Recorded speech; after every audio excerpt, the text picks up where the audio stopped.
Today is the International Day of Women and Girls in Science. Did you know that? I now know. Now you do. Now, our guest this hour, I just love her, and we have talked a number of times with her about different things.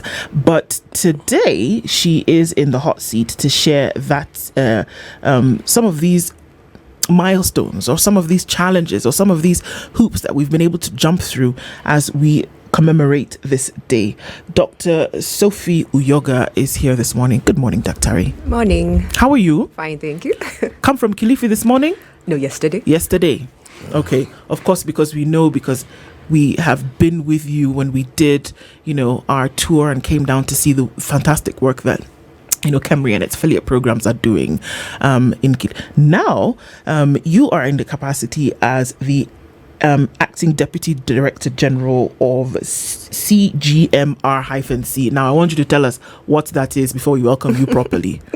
Acting Deputy Director. Deputy Director General was here last week. Yes, he was. Acting Deputy. Yes. So that's a leadership position that I've held for the last 6 months. And essentially, I'm in charge of the Kilifi campus that you visited. Kemri has 15 centers, so Kilifi is one of it. And that means leading a team of about 760 individuals, leading the administration and also the research component, which is, quite a task. Quite something, I would imagine.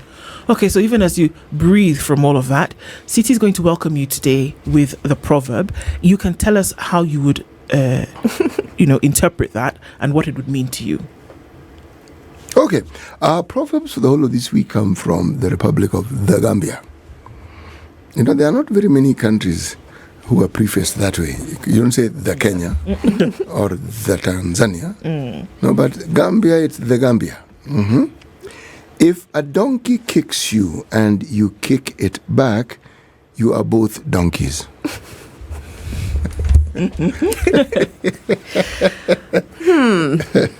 That's a tricky one. If a donkey kicks you and you kick it back, you're both donkeys. I'd say, if someone wrongs you and you return it back or retaliate, then who's the bigger person? That's how I take it. Right. Correct. Absolutely. Absolutely correct. I mean, you've put it so simply. One cannot add or take away from it. We leave it at that. You don't dilute it. No. All right. So, Doc, as we get into this conversation this morning, women and girls in science, has been the tagline a lot of times. And you say you need to promote the education and work of women and girls in science. You need to make it seem, or rather, actually not just make it seem, but make it a career that is comfortable for women and girls to enter into. You're one of them. There are many around the world. I mean, I just read yesterday that one of the pioneers of nuclear science in South Africa passed away yesterday. Unfortunately. Sadly.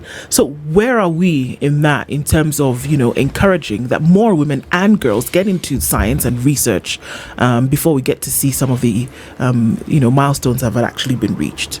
I think it starts from high school. And that's why or maybe now from CBC or primary school, that's why you interact with science. And I think at that point, gaining that interest in science, it needs to be promoted from that level at first, all the way into high school, to the colleges and campuses, and into the workplaces. So it's a whole spread of how you would be able to inspire, attract, and we say attract, train, and retain in Kilifi. But from the very start, you need to interest them and intrigue them so that people find science interesting, especially the girls, because there's a lot of stigma around and misconceptions around who can do science and who a scientist is. There are very many fields in science. So one is interest, two is people understanding what the options are in science, and then creating those opportunities in science. I think in terms of education, the opportunities are there. We're seeing more girls gain interest in science. For example, in my former high school, Mamangina Girls in Mombasa, the number of girls who do physics is just interesting for a start, because physics is something that people run away from. Interesting here means there are very few.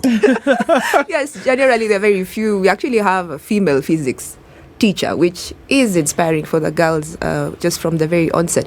But also even as they move on into the universities, we are seeing more ladies enrolling in the technical courses in engineering, doing hardcore mathematics. One of my roommates in campus did maths. We did chemistry, which was really tough in campus. But then again, the interest is there. You're seeing people coming out. You're seeing people getting good jobs. You're seeing people being able to earn a living out of science, and I think that's quite interesting. In terms of the workplaces, there's been a lot of heavy investment in having women. So the International Day for Women and Girls in Science also recognizes leadership in science. And as KEMRI, we are seeing change. We are having more women in leadership, both from my senior colleagues here at our headquarters here in Nairobi, and even myself, I'm an example. My predecessors were all male, and the program has run for about 38 years. So you can imagine, I just came into this position last year, August, 6 months in. So the opportunities are there. The environment is getting better. And we're getting more interest. So the thing is to keep inspiring the women and the girls, and to keep supporting the women and the girls in whichever career they choose. Dr. Sophie, tell us your story. My story. I'm someone who's really interested in science. I guess that started way back from primary and high school. I was really good in biology and chemistry, so I realized my strength early on. And I guess the environment was enabling for me. My mom did support me. She's my number one fan, followed by my sister, who's also a scientist like me. And that having that environment that enables you to go out and reach out for what you believe in and you want is very important. So transitioning from high school, as I said, I schooled in Mombasa, to college. I went to Jomo Kenyatta University of Agriculture and Technology. Those days, the women within campus were few. It used to be called Juja Boys. Juja Boys, yes. So we are the Juja girls. So we were known as the Juja girls, and there were few women. There were few people doing science. I can remember my year mates in engineering were very few in their class. Electrical, civil, arc. What was that? Agricultural engineering. Right. Yeah, so there were very few, but we actually had our own support system as women right from college, and we do have those cliques. I still keep in touch with my friends to date, and you just encourage each other and push each other across. So finishing JQuat, then before I even finished, I went to Kilifi for my 3 months attachment during my third year long holiday. And that's when I first interacted with medical research with KEMRI in Kilifi. It was then a really small campus. We were back in the county hospital. And after that, went back to do my final year. And as I was doing my final year exams, I got this call and I was told, oh, Sophie, you should apply for this job. And I was like, I haven't even finished my exams. I don't even have my degree yet. And I applied for the job, didn't get it because I had zero experience by then, because it was just like a month post finishing my undergraduate studies. I didn't get the job, but then later I got a call and I was told, are you interested? Are you free? You could come and work with us. So I asked what position. I was told the position that's available is a lab tech. So I was a BSc holder. Lab tech is diploma. And I was like, so mom told me, just go. You have nothing to do, nothing to lose. Just go and see how it works out. And I said, okay, let me give it a try. And the person who gave me that opportunity, I work with him to date. Wow. So it's been 20 years, and it's been a journey. And those are the important opportunities, that when someone realizes that and sees the potential in you, and they give you that chance. And I really value that initial chance. And that's how it started. There's something that you've repeated quite a number of times. You've talked about an enabling environment and things like that. And as someone who suffered through 5 years of engineering, I did not enjoy it like the way you did. I remember a guy called Laplace. You remember Laplace transform? Yes, I checked out. That is the day I said, Mimi, I'm not doing this thing. And for me, when I think about engineering and mathematics and things like that, and you talk about an enabling environment, and you mentioned it 5-6 times, what is that environment? What exactly is it? Because maybe I didn't have it, but what is it? I think the enabling environment first starts with the attitude towards whatever it is you're doing. But also the people who are teaching you need to understand where you're coming from and the challenges you're seeing in whatever it is that you're doing.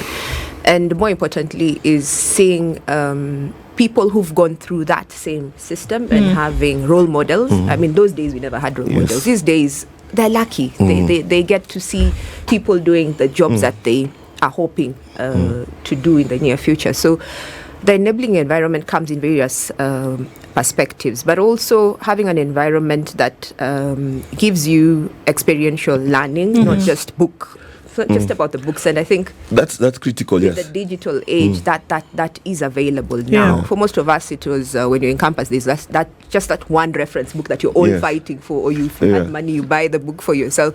I remember I still have the orange Stryer book for biochemistry. So I did biochemistry and chemistry, and that was our Bible. Like having that was it. But these days, I mean, you even have AI. People use AI to study. So the environment has really become more engaging, and I think it's more realistic than what we had those days. Just a follow-up question, because one of the most difficult things about, in fact, all the sciences we used to do in Kenya specifically, was the part that you've talked about, hands-on things. I remember a friend of mine was in MIT doing basically the same course as me.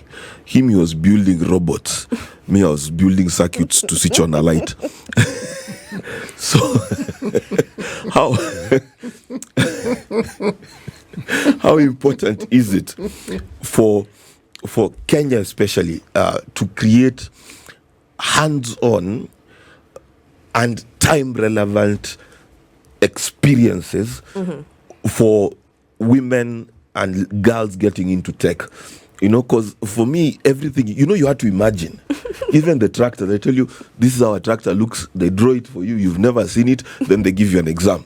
So how important is that? And did that, like when you moved from school and then went to Cambridge, did that experience actually shape your learning? Yes, it did. And that's part of what we try and do within Cambridge, to give the young individuals opportunities. So we get a lot of requests from universities, high schools, and people get to visit us and see what an actual lab looks like. People get to visit and see, those things that you hear about. And we even have virtual reality. And I have a colleague, Patience, who actually developed a video, and now we can take that to schools. So they don't really, not everyone can come over, but we can take that to schools and people can see what a real, environment in the lab looks like.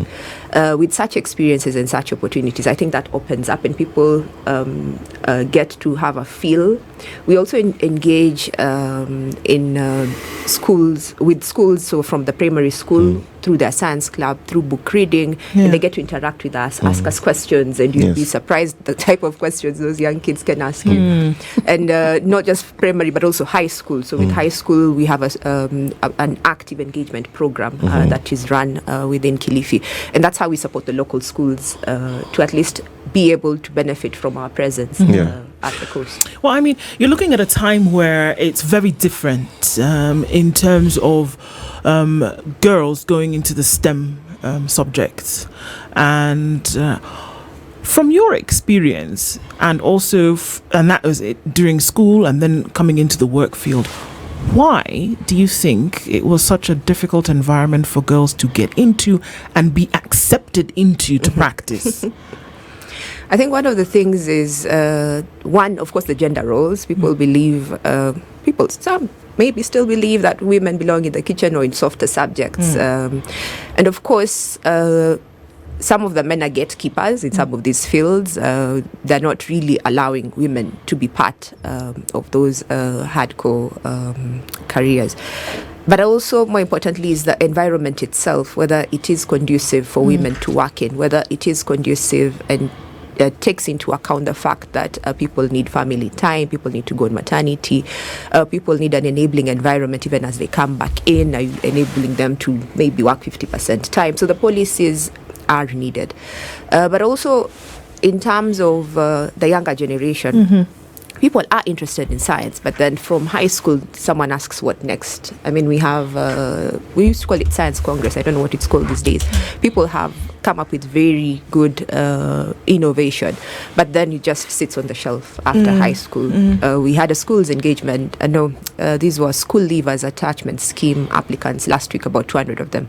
And one of them just asked a question that they came up with this really good concept and they'd like to continue, and they have nowhere to go. So in terms of that particular space, how is the government or the county governments, how are they enabling the young individuals who are interested in science, not just the girls only, but even the boys? Because if someone is keen and has interest in something, if you enable them and either facilitate them through financial support, technical support, we have a lot of TVETs.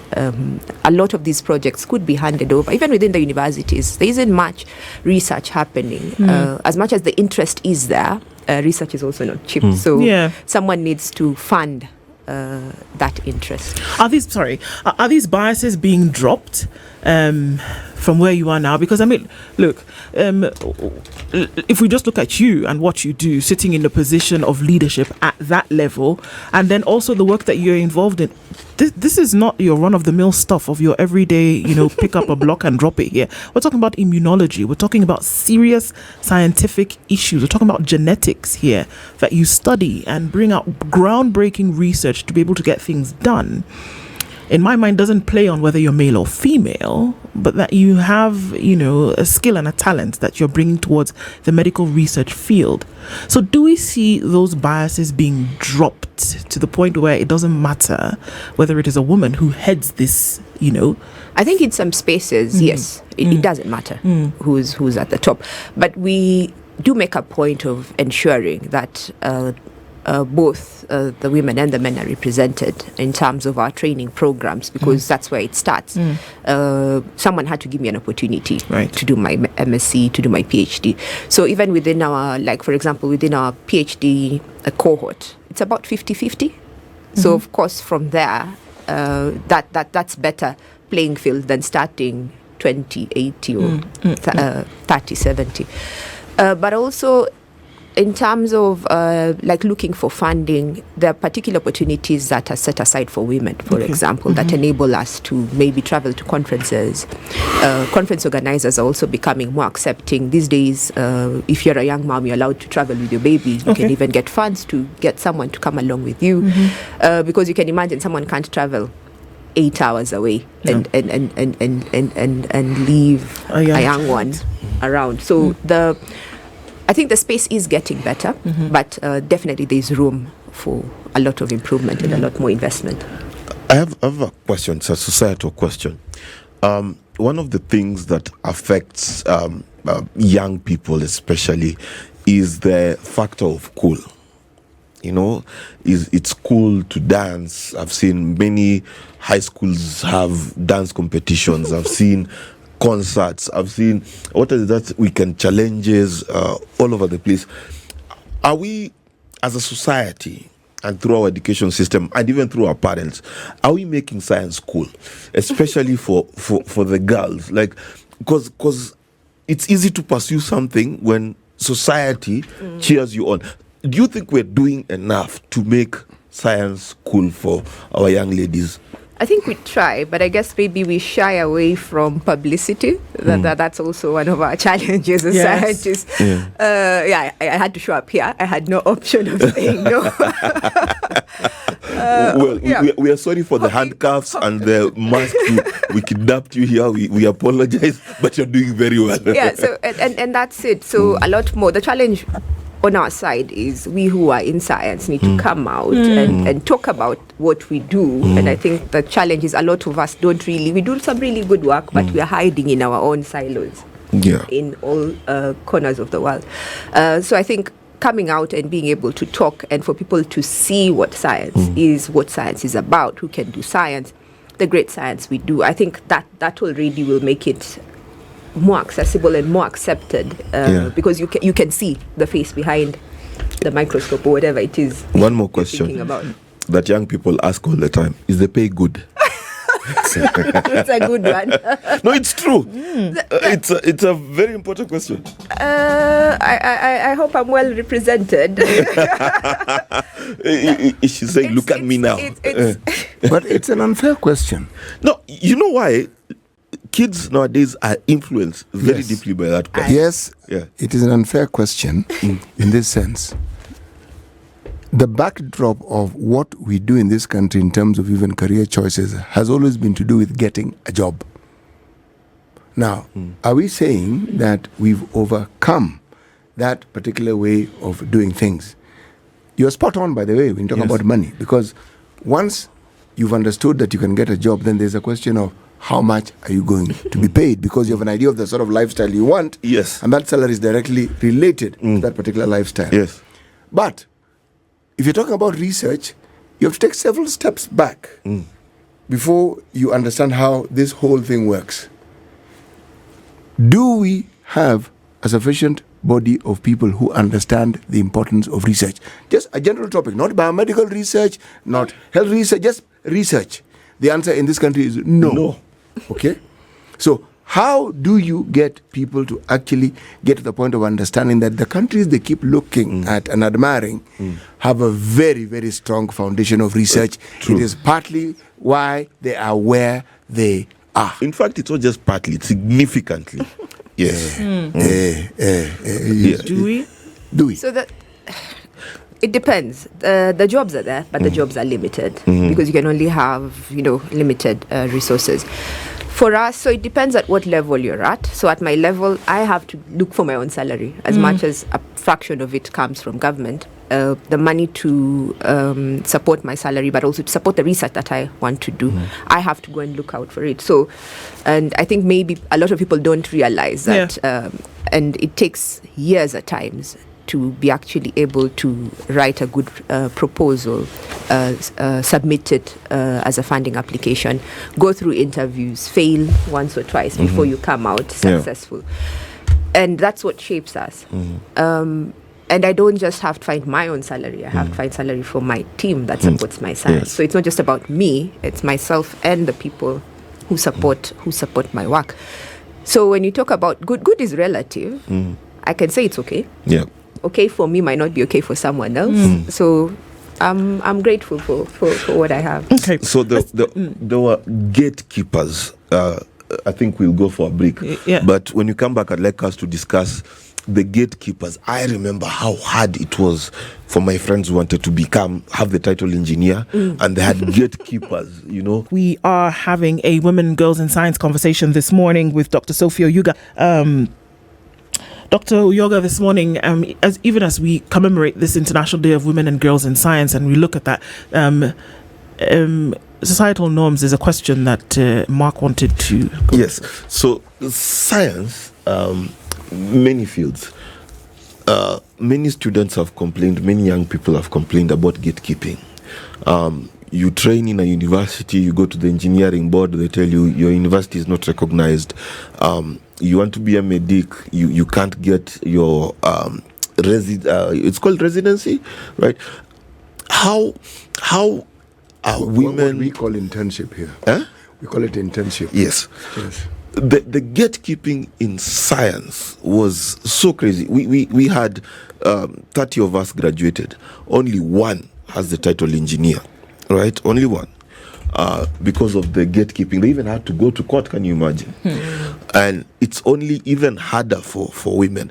What's happening in terms of removing those gates so that people are able to actually practice what they are passionate about? I think the people who are already within the various professions have to step up into the leadership.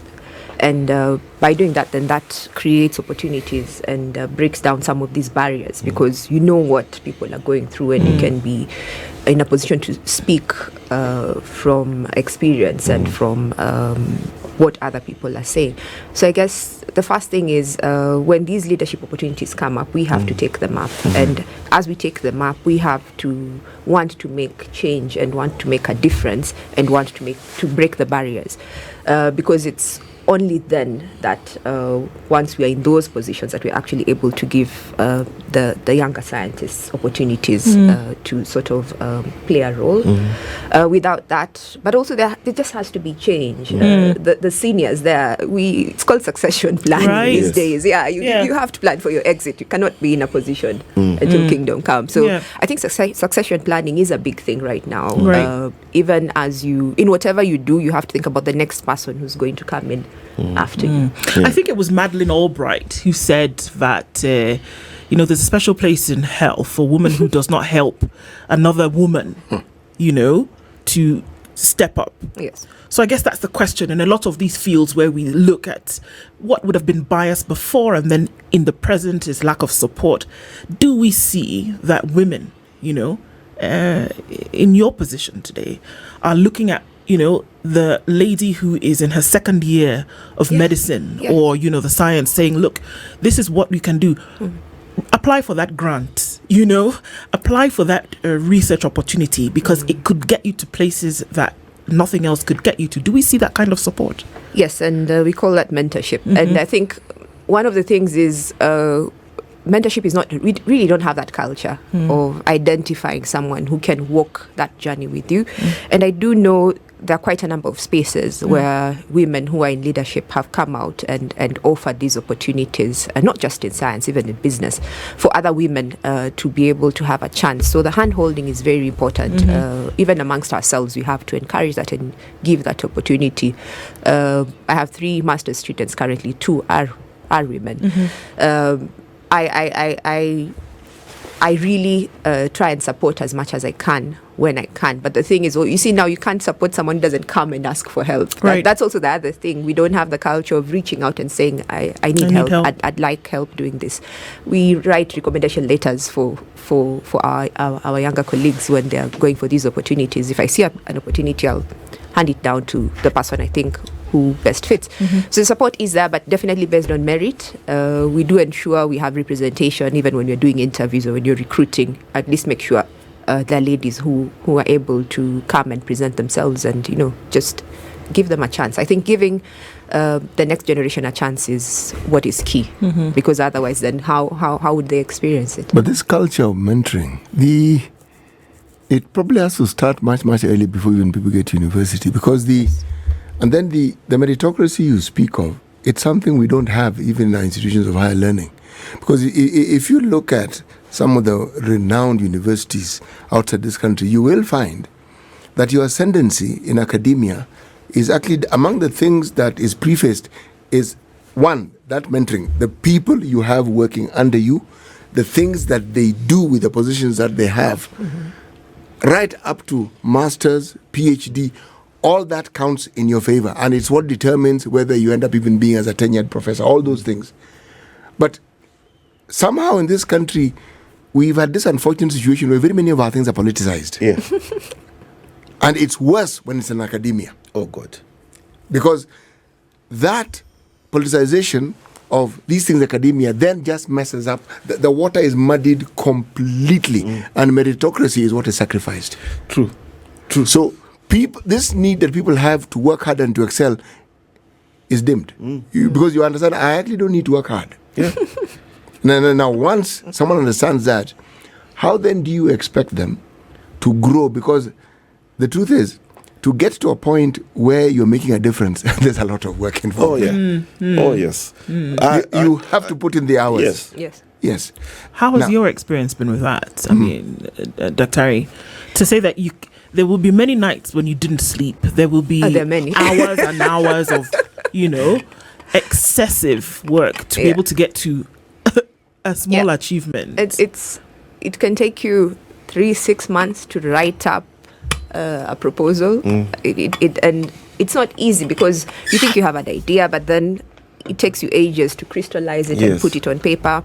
By the time you put it on paper, you send it around to a few people, get a lot of red or yellow highlights on it, come back, at times you submit a funding application, really strong application, and you're told you're not successful. It's completely like the You rejections. crashed, yeah. The rejections are there, and it's hard. And For every successful application, Daktari, how many grants does one apply for? I mean, on average, from what you experience? Honestly, it depends. Maybe 2-3 you get one if Yes, you're lucky. if you're fortunate. If you're lucky. 50% is not too bad. Yeah. And now it's you're not competing just amongst. At times you compete amongst yourselves internally, within the institution, within the center. At times within the institution, within the region, internationally, because we are competitive. So you put in a funding application and there are 500 other applications. Yeah. And the cost of doing science is also not cheap. Yeah. So that at times makes you less competitive. There are things that could make you less competitive and make your colleagues who maybe are within a university setup a lot more affordable. So, and it doesn't necessarily, even the rejection does not mean that your science is not good, because maybe the interest of the funder is slightly different from what you put in. So you just have to dust yourself and go to the next. And it's not just the funding, even when you do the work, and for us it's publication, you submit, you're like, I'll take this to this journal, high impact, and then you get within hours you're bashed down. You're like, okay, so let's move to the next. We regret. We regret. Yes, First they start by thanking you, then they say we regret. Yes. There's something about Kenyan university education where, first there are shortcuts, then there is some, okay, I'll just say it as it is, some lecturers who say, my class, 50% of you must fail, and it's almost as if university education in Kenya, especially for sciences, there's joy in making it difficult hard and impossible. Right. Those of us who study social sciences, it's the same. Yes. It's just that we're talking about science today. Yes. And I just thought I'd mention it. Yeah. It's university education in Kenya. But let's go back to science. Yes. Okay. Yes. So in the science, and I want you to talk to the lecturers, the teachers who teach our kids, right? I don't want to say it for myself because I am hurt. Please tell them what these kids actually need to tell get where them what Mark wants to tell. Yes. What Mark wants because I'm burning. I'm burning. I guess so. I am also a part-time lecturer at Pwani University. So and that's what we have to do. We have to be part of the system. You have to provide the solution. You can't just keep bashing the university system. So when given an opportunity to teach, to supervise students, as a people who are in the field, we have to take that up. But I guess the thing is, within the universities, I guess things have changed. The students are no longer the same as before. We have technology. So the universities also have to be proactive, because at the end of the day, you still want some of them to come back and do their masters, to come back and do their PhD. So it shouldn't be deal with you and off you go. I think it's more of a relationship, because you never know where you're going to meet these people 5-10 years down the line. Right. So there needs to be some positivity and some mentorship and some faith. Yes. Just have some faith in these students that you're teaching. Half of them will go and do something else, but there'll be a good number that will remain in the field. Sure. What were some of the golden drops for you? Because through this conversation, we've seen threads. We talk about the hard work that you had to put in, the bias which you met when you were younger, bias when you met when you were older, and then, quote unquote, accomplished. But what were the golden drops for you to see that you have done this work and then it's being used? The research that you have gone through and that you've actualized is being used. We visited some of the projects that you work on in Kilifi. We've seen life saved. What were those moments for you that said, okay, fine, girl, not girl, the science has worked and it's worth it? I guess for me, it was when you're in the lab, you receive samples that just have numbers and this is patient ID, blah, blah, blah, blah, blah, and that's it. I think it was in 2020, I got a small grant from the Africa Academy of Sciences that enabled me. Small is how small? Small was $20,000. That's very small for science. That's pocket change. Honestly, that's small for any endeavor. That enabled me to interact with the patients and be able to tell their story. Right. And the project I really wanted to do that was out of the lab was to develop a comic book about sickle cell. Yeah. And that was a fantastic project because I managed to interact with the patients and their families and feel the impact of what we do within research. And one striking moment was we visited a home and I met this girl, and I think she was one of our initial, because we had a birth cohort study and we recruited these patients between 2005 and 2008. So by the time I'm meeting her in 2020, she's going to high school. Wow. Yeah. And she was so happy to meet me as a scientist. I inspired her, and she told her dad she wants to develop a career in science. And for a sickle cell patient, that's something. It's a huge deal. And being able to tell their stories, interacted with the kids of all ages and the adult patients, and being able to tell their story in a comic book for me was just a golden opportunity to be able to tell what it is that they feel, that they're also human beings, that they also have dreams and aspirations, and that want to be, anything. For me, that was, just getting that appreciation from the patient, the person you're really trying to help. Because over the last 20 years, the research we've done has enabled, improve and save lives. So we are having a lot more of our sickle cell patients moving into adulthood and transitioning to our adult clinic. That for us is an opportunity and a half to have an impact. That usually is the problem. The people celebrate breakthroughs, but they don't actually know the back-breaking work that went into this thing which you now take as normal. And for those who suffer under the burden of sickle cell anemia, my friend, that breakthrough is something else. Yeah, it's serious. One coming with babies. There's one who brought her baby 2 years ago. She's like, Dr. Sophie, I'm like, whose baby is that? She's like, my baby. I'm like, oh, wow. You're like, they're living a normal life, and the quality of life has improved, and we've become a model clinic that, and we're now gaining recognition. A lot of people didn't know what we were doing, but now we're getting a lot more interest from other counties to support them and enable them do the same thing. So for us, that's amazing. Daktari, if CT is in the middle of the city and someone is about to be hit by a car and then he pulls the person out of the way, he'll be celebrated. Hero saves man's life in CBD. But people, doctors, nurses, save lives every day. Well, they at least get to interact. But researchers save millions of lives and you never get your flowers. So in the tradition of today, tumpe makofi yake. Well done.